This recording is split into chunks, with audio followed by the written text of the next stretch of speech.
Adab, good morning.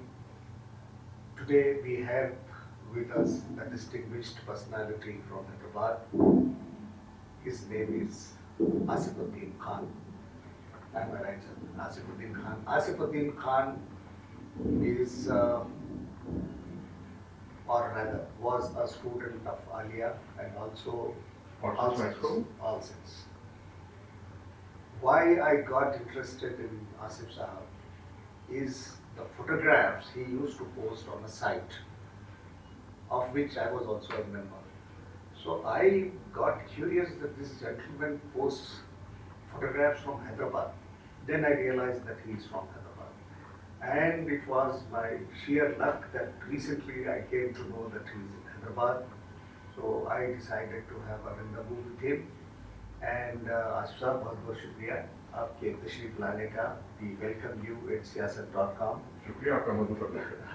I would like to know from you that you have taken the pain to come out and be with us. When did you, or how was your education? How was your Hyderabad during your times when you were a child? You said you were born in Chadakhat. I was born in Kachigura. Kachigura area. Okay. Could you explain what Kachigura was like at that time? Kachigura, I mean, most of us know only because of the name of the railway station. That's right. It's very important to tell you that I am from Kachigura, and I don't hesitate because when people move to different countries, they do say that they are from Punjab. Okay. I don't hesitate to tell that I am from Kachigura, and the reason. Sorry, may thoda sa interrupt karo aap. When people ask me where are you from, I don't say I am from Banjara Hills, though I live in Banjara. I say I am from Hussain Alam, that is my original old city. That's beautiful. Ji. That's beautiful. And the reason we lived in Kachigura because my grandfather, Asifuddin Khan, was the royal tutor to Azimja and Mazanta Bahadur. Oh. So Kachigura is in the close vicinity to King Koti. Yes. And we used to go to also high school. So every day, we used to pass over King Koti. And used to see the Parda Gate. from the Parda Gate, and it was astonishing to see that the road was being cleaned every day in the morning with water. They're cleaning it every day. This you're talking after 1948. Absolutely, even when he was not a king. 50s. When he was not even a king. 50s and 60s. Yeah, absolutely. Yeah. Absolutely. So, that was the beauty. And I have seen him only once, because still when he used to come out of the palace, they used to whistle, and traffic used to stop. So, he was coming out in the morning, and I was with my brother and sister, and I could see that he was passing. Oh. I didn't see a glance of him. Absolutely. Yeah. But being from Austin High School, on our school day, they invited Mukarram Jah. Oh. Yeah, so I have seen Mukarram Jah. In his younger days. In his younger days. Ah. Yes, absolutely. Oh. Absolutely. And like Kachigura is all my paternal side, Okay. completely. And what about your mother's side? My maternal side is in Pakistan. Okay. That's right. They moved out after 1948. Most of them they moved, and my father refused, and we stayed here. Why did your father refuse to go to Pakistan? That I don't know, but because his mother was alive, his father died very early. I was a kid. And then we decided maybe we should also move. I think I'm talking about 70s, but it did not work out. And when I moved with my wife and my son, who was 2.5 years old, my mother decided to move to Pakistan. Okay. Yeah, so. You moved first to Saudi Arabia. I was in Saudi Arabia and I worked there. Uh-huh. Yeah. With what company? I used to work for Zohar Tractors, heavy machinery. Yeah. Okay. Those were the better days in 79, 80s, early 80s. Absolutely. Yes. Absolutely. There is one thing which keeps on, haunting me. The kind of relations we had with our Hindus and Christians mostly, and also Sardars, the important communities. to a small extent, there were also Parsis. How were your relations with your non-Muslim friends? I had a very good relationship with my Hindu friends. To be Did honest. you ever had any problem with them? Never had any problems. Never had. They used to come to our house. We used to go to their houses. Absolutely. Yeah. This was after 1948, remember that, after police action. Absolutely. Absolutely. And The trauma of police action was still hanging, and yet we were friends. we were friends. And I could still tell that my brother had a very, very good friend. His name was Gopi Kishan. And another one was Bhagwandas Dayals. Oh, that He passed away in a very young age. Oh, Abid Spade, That's right. he has a shop there. Every Diwali, both used to come and give us The mithai. Mithai, Yeah. okay, yes. Bhagwan Das and Gopi Kishan. I think Gopi Kishan is still alive. Uh-huh. I don't know his address, Okay. or telephone number, but I would love to meet him. He used to live in Sultan Bazaar. Okay. I mean, my brother used to go and stay with them, overnight. Those were the days. Beautiful. Okay. What made you go to Riyadh? I would come to your passion, which is photography. That's right, okay. Look. I will just start. That's a very good question. Like I said, before this started, my passion was painting. I used to paint oil in water. Okay. And then I wanted to go to the United States because my brother was there, but he was not an immigrant. So I can't go on, because he was not a citizen, he can't sponsor me. So I decided to go as a student. That was a shortcut. I got admission in Arts Institute of Chicago, Oh. but when I went to Madras for the visa, they rejected me. They knew that I'm going to stay there. So they did ask me, why you want to go and learn painting there? I mean, you could do it here. Well, I think I did not give the right answer, whatever, but The answer they were expecting. that's right. So Okay. they said no. I was so disappointed and frustrated, I should say. Then after a while, I went to Saudi Arabia because most of my friends moved to Saudi Arabia. That's right. Yeah. That was the time when lots of people were going to Saudi Arabia. The Gulf had opened and that was booming. Absolutely, absolutely. Now, could you tell me something about your painting passion? When did you start and did you have any inspiration in mind? Did you No. copy anybody? Self-taught. Okay. From this beginning, in this school, in the class, I was a top student in drawing. Oh, That's yeah. right. I used to get 100% all. This is a talent, natural talent. Natural talent. Nobody taught me. Okay. Maybe it came in from my grandfather because he used to do with calligraphy. Yeah. You said your grandfather was Atali or the teacher. Atali to Mazlum Jah and Azam Jah. The two brothers, the two sons of Usman Yes, Shah, right. the last Nizam. That's right. Okay. Yeah. And what did he teach them? Farsi and calligraphy. Okay. So maybe the calligraphy and the painting are very closely related. You might have got. Yeah, that's genes why I from said, yeah, maybe I got those genes. Yes. Yeah. Did you also try calligraphy? I did not try calligraphy, but, well, I can show you some. I have in my phone. I used to do some calligraphy in water. Okay. And it's a coincidence that I do have it in my phone, which I did in the mid-70s, I should say. Okay. Yeah, I can show you. आशीष साहब, when I got introduced to you, हम उर्दू में कहते हैं गायबाना तारुफ. जी. I was connected with one of the sites which is run from Riyadh, NR Indians, non-resident Indians. So I used to see a lot of photographs from you, and they were amazing. Very, very inspiring, and I used to wonder who this gentleman is and how could he collect photographs. And you also posted some of your photographs, and maybe some of the photographs of one of your child. Mhm. So could you tell me how did you carry your photography passion there? First of all, I did not even know about NRI Indians. I did not know. Okay. one fine morning I saw that I'm getting emails from them. I don't know how they got my email. Okay. Yeah. So I got interested, and then I started to post my pictures. And my write-ups were not long, I should say. It was only few lines. But people appreciated it, the way I used to write those lines and the photographs. Only 2 photographs I used to post, not more than that. Only in Ramadan, starting from first Ramadan, I used to post pictures from all over the world for 30 days. Okay. For 30 days. How the Ramadan is observed? All over the world. Okay. All over the world. So people appreciated it, and I still remember Dr. Aslam. He's very much The involved. former Vice Chancellor, Aslam? No.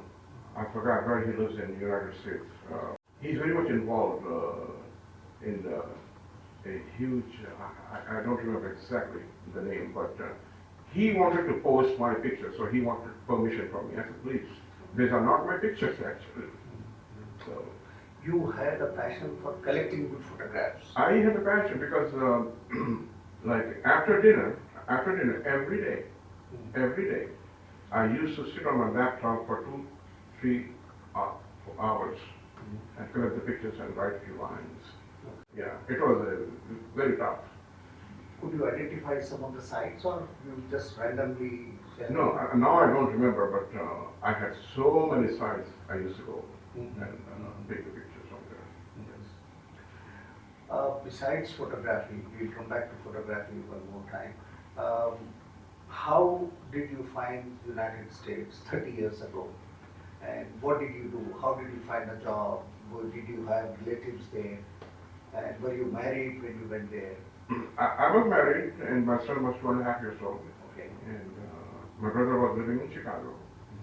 And of course, he sponsored us. I became as an immigrant there. And when I was working in Saudi Arabia, I told my brother that I will come to the United States, but I will not work. Okay. And, You will not so work? I will not work, but I will start my own business. Okay. क्योंकि जब Saudi Arabia में काम करते हैं तो आदमी आदमखोर रहता है जब खून का चस्का लग जाता है तो फिर वो जॉब जो है यूएसए में होती है उस जमाने में माने नहीं रखती थी कि मैं नहीं करूँगा काम लेकिन I tried to import leather jackets, leather purses and cotton t-shirts from Pakistan because my cousin, he was into it. So he was sending me the samples and everything. So I tried that for one year. 1 year, one solid year. Okay. And whatever was my savings, it went into the air. Because I had to eat, I had to pay rent and everything. So I was not living with my brother. Okay. Right from the airport I came to my apartment because I told my brother to rent my apartment. Yes. So after 1 year, I started looking for a job. And my brother advised me that it will be difficult for you to get a job in Chicago. You have to work in a suburb, which is far away from Chicago. How far? 20 miles, Okay. 16 miles like that. And I didn't have a car. So one of my wife's relatives, he gave me a car with 25 holes in it. But it was drivable.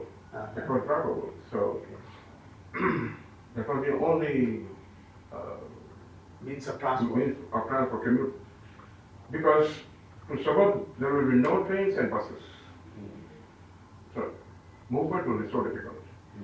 Anyway, so one fine day, I picked up newspaper Chicago Tribune and I saw an ad for a teller. For a bank teller. Bank teller. Bank teller. Okay. That was my first application in the United States and I got hired. Oh. I don't know why they hired me, but they hired me. Okay. And then I never stopped. Huh. I climbed the ladder Mhm. and worked for different banks. And the bank which I joined was for Chicago Bank, which is Chase now, JP Morgan Chase. Oh. Yeah. So I worked for US Bank, I worked for ABN AMRO, It was here on Bandara Hills. I think it's Yes, not yes. there anymore. Now I'm working for PNC Bank, Okay. which is from Pittsburgh. Okay. I didn't retire yet. I'm very active. How come? How come? What is the retirement age? If you're working in a private sector, it's okay. Okay, here in the United States, there's no retirement age, to be honest with you. When you would, Even for the government jobs? yeah, you will, when you are 62, you will apply for Social Security. Okay. But when you are 65, you will get the whole Social Security. Because at 62, you will not get the full Social Security, but you could apply. Okay. That's right. And after 65, you could. But you could still work. There are people who, they are 75 years old, they're still working. I'm working. Yeah. I'm working. That's interesting. So, yeah, absolutely. So now we have a system of retiring at early 50s, 56 years of age. Then they changed it to 58. Now they are trying to change it to 60. The people are asking, no, we want it to be 65. So in central government, there are certain, per se, universities, they have 65 years of age as retirement age. What was your initial difficulties in settling down in the United States? Was it a cultural shock or how? We talk about a lot about cultural shock. Absolutely, it's a cultural shock. Mm. Still, when kids go to school, I'm talking about Muslim kids, even my children, and we are trying to teach them our culture, our language, try to introduce our food. But when they go to school, it's totally different. So the Muslim kids are living two lives, actually. When they go out, they are totally different. When they are at home, they are totally different. Absolutely. Tell me, I mean, this conflict of personality. It's very difficult. Yeah, difficult, and it's difficult for the children. It's very difficult. It's very difficult. Yeah. And but myself and my wife decided that we will talk to them in Urdu because they can speak English just like that. Yeah. And we will introduce our food, katiga. And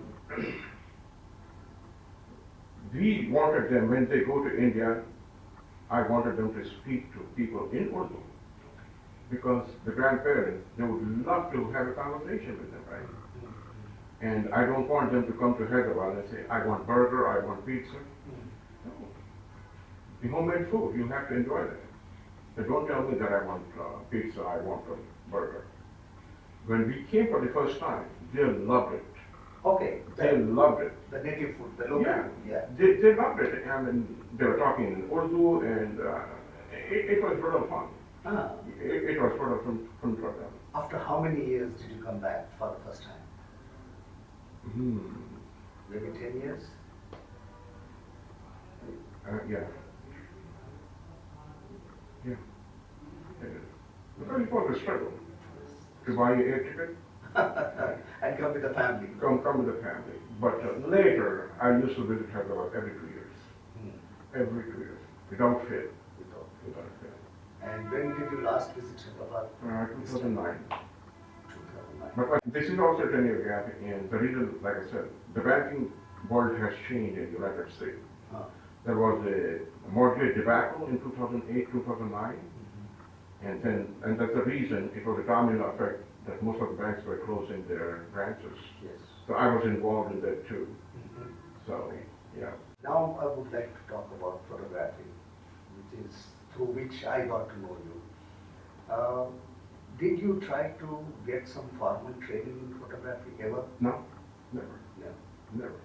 Though after the program or sometime during the program, we would like to show our audience some of the photographs, taken from you, if you could share with us. What kind of photography did you like? Nature, people, what? Both. Nature and people. I did both. And I'm going to share two pictures, and both were published. Okay. One was published in Smithsonian magazine in the United States, and one was published in the Hyderabad poetry organization. Mhm. So they wanted a picture and my poetry because I'm a part-time poet too. Okay, okay. So, You do the poetry in Urdu language? in Or in English. English? Unfortunately, in English. I would love to do it in Urdu, but Okay. maybe Urdu would be a change. Could you recite that poem which you had recited there, your English? No, I did not recite. It was published. Published. No, I did not. So do you remember that poem? I have it. I mean, if you want, you can put it on the. But, Do you remember any of your poetry? Can you recite it? Yes, and sure. the title of the poem is Beloved. You are close to me like light is to moon. Make a promise and come to me soon. You are close to me like night is to day. Make a promise of not going away. Oh. You are close to me like a wave is to sea. Mm. Make a promise to stay with me. Mm. You are close to me like pearl is to shell. Make a promise in my heart to dwell. Ah. You are close to me like rain is to cloud. Make a promise and say it very loud. So it goes on and on and on. I can share that with you. Yeah. Lovely. Yeah, thank you so much. Lovely. This poem reflects the depth of love which we have been, reading in Urdu poetry. Ishq, जिसको कहते हैं. So you have not left your ishq.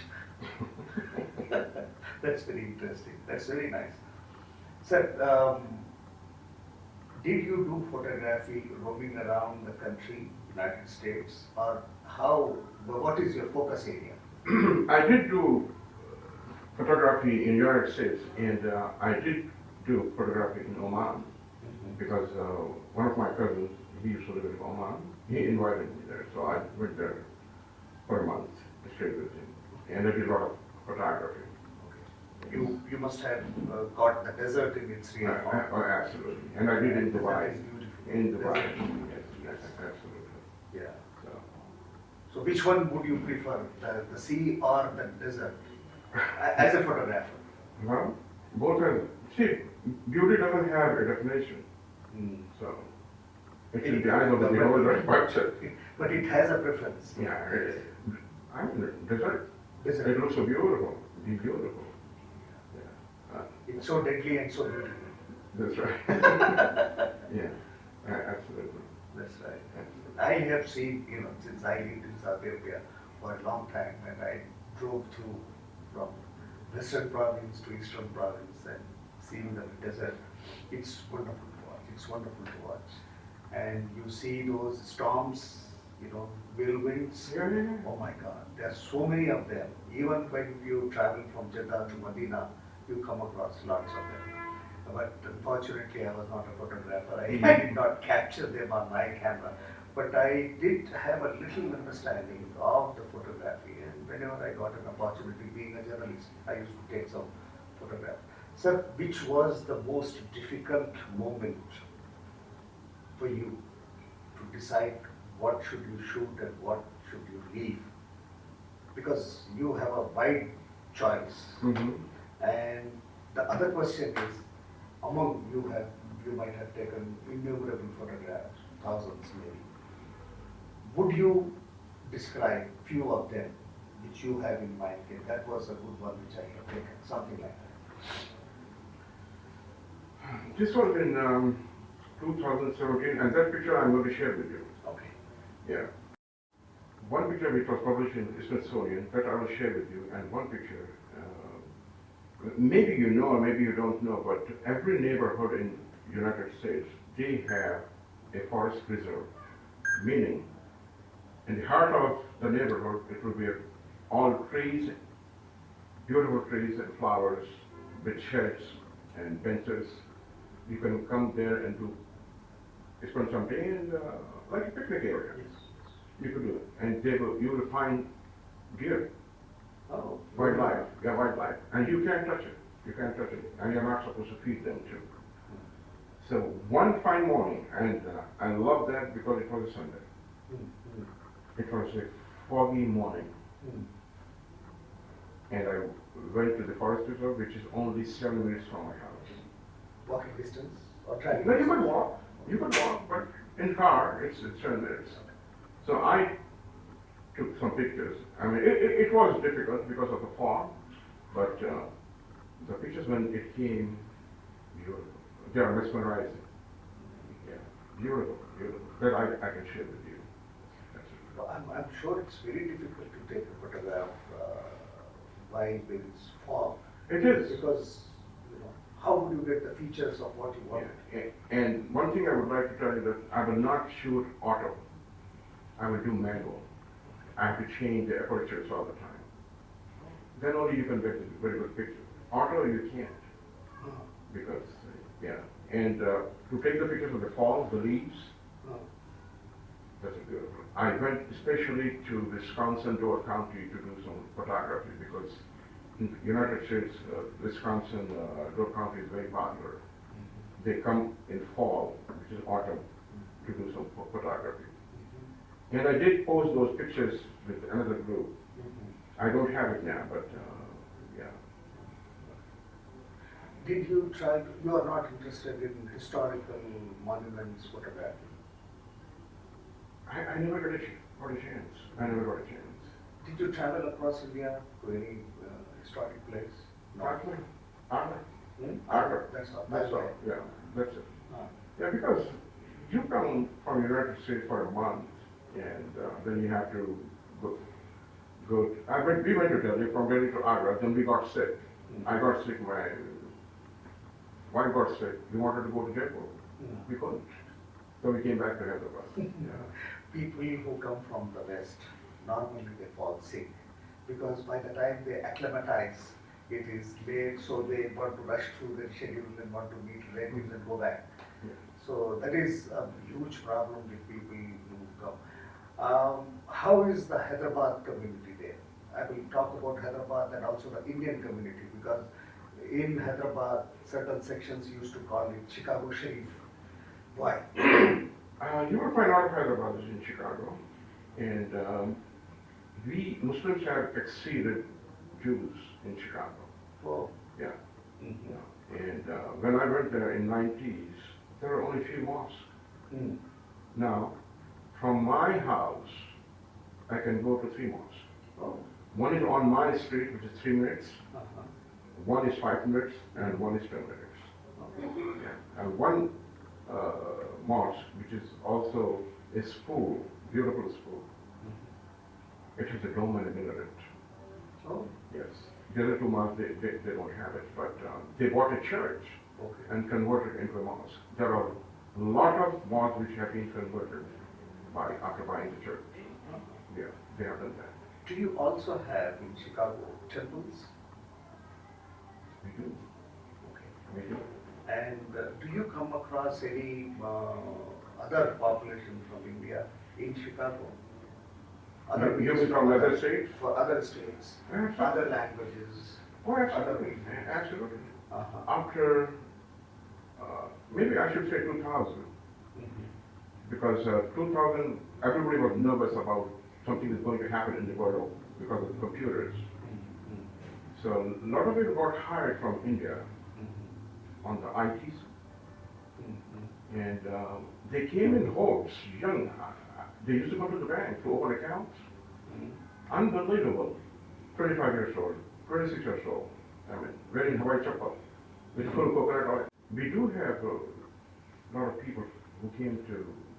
The Telugu people. Yeah, they came to the United Do you States. call them Telugus or are they from South India?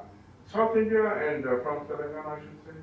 Yeah, a lot of people, and of course now they are settled down there because they got the green card. The companies, they gave them the immigration. Absolutely. And the most popular, the community is very popular is Patel. The Gujaratis. The Gujaratis. And they do have huge stores, convenience stores. And we don't hesitate to go to them and buy. We don't say that we have to go to the Muslim store. No. That doesn't happen there. No. In Chicago, there was a Hyderabadi gentleman who was consul general, Asaf Saeed. Did you happen to meet him? He was based in Chicago, I think. He was there for 3 years. Yes. We had family terms with him. Okay. He was at my house. Okay. Yeah, Asaf Saeed. Asaf His Saeed. wife. Now he is ambassador And so, South India. yeah, also saying, yeah. And then he invited us to his house Okay. for dinner, so Okay. we had a very good. His wife is an artist. Did you notice that? Of course, I know. She showed her work to me. Okay. And She how- carved eggs. Yes. She yes. carved eggs, yes. That's a different kind of an art. Absolutely. She buy ostrich eggs, because small eggs were difficult, so Yes. it's a huge eggs. Oh. Yeah. Then she carves them. Okay. Absolutely. It's amazing. It's amazing. And she had an exhibition too in Chicago. What about your passion for painting? Big time. Good time. Because when I went to Saudi Arabia, I didn't paint. I did not. Would you call it a casualty because of the circumstances? I think so. You're right, actually. You use the right word.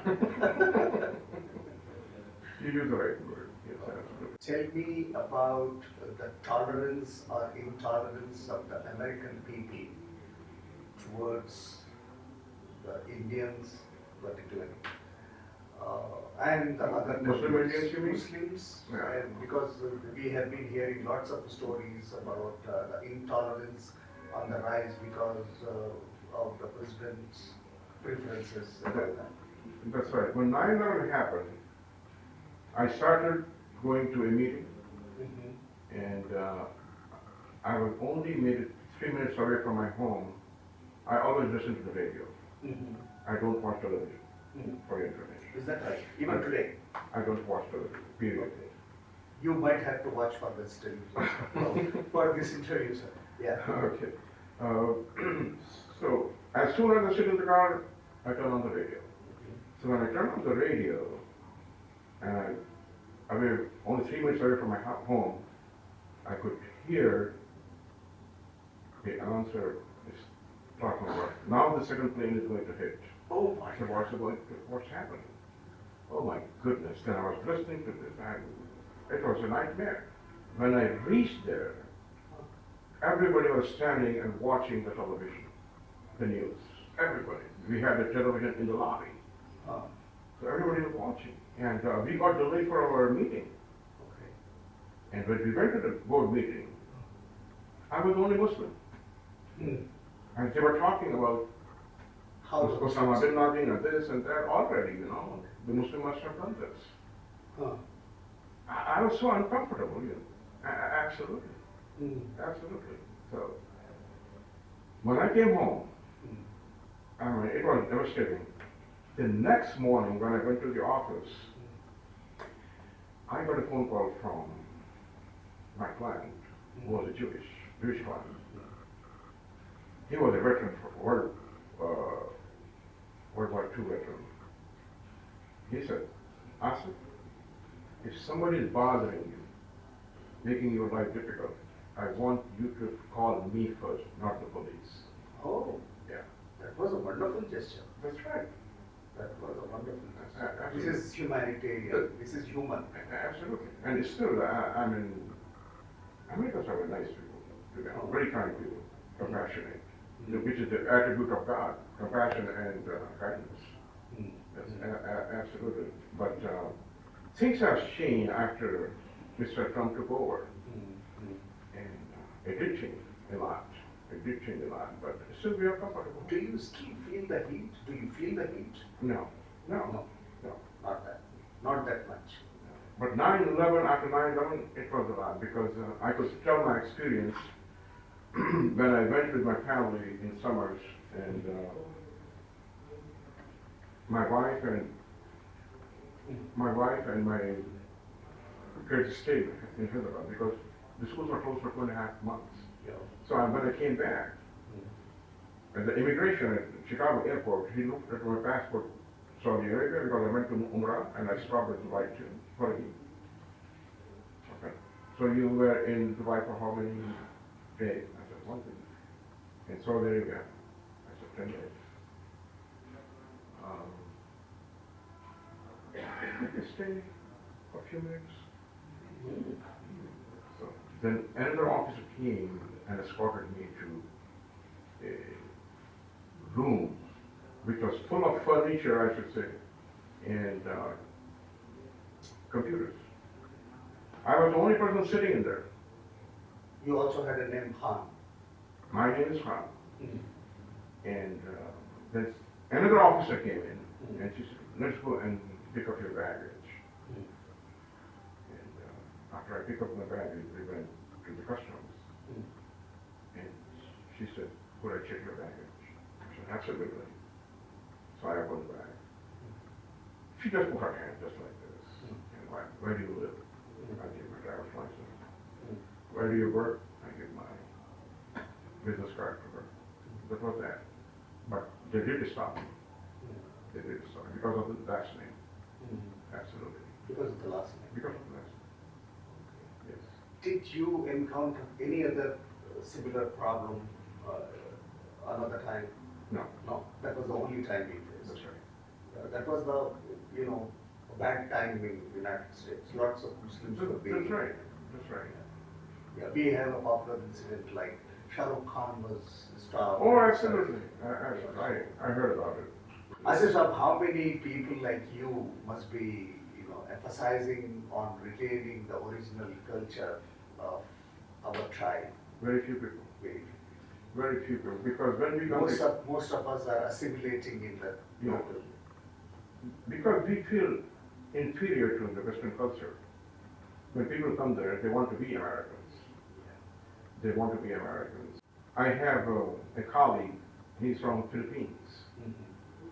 Once, his wife came to pick something, and with his son, who was 2 years old, I could see that they're talking to him in English. Oh. I interpreted them. I'm sorry, you may feel bad, but I want you to speak in your language. Yeah, that When was- he grew up, he will appreciate that. When you go to Philippines, then he will be having the conversation in your language. It is important. Don't forget your roots. Yeah. But my children appreciate that. Asif Saab, thank you so much for sharing your time with us and coming to siyasat.com. And I have enjoyed and learned a lot from your experience in the United States. Thank you once again. Thank you so much for inviting me.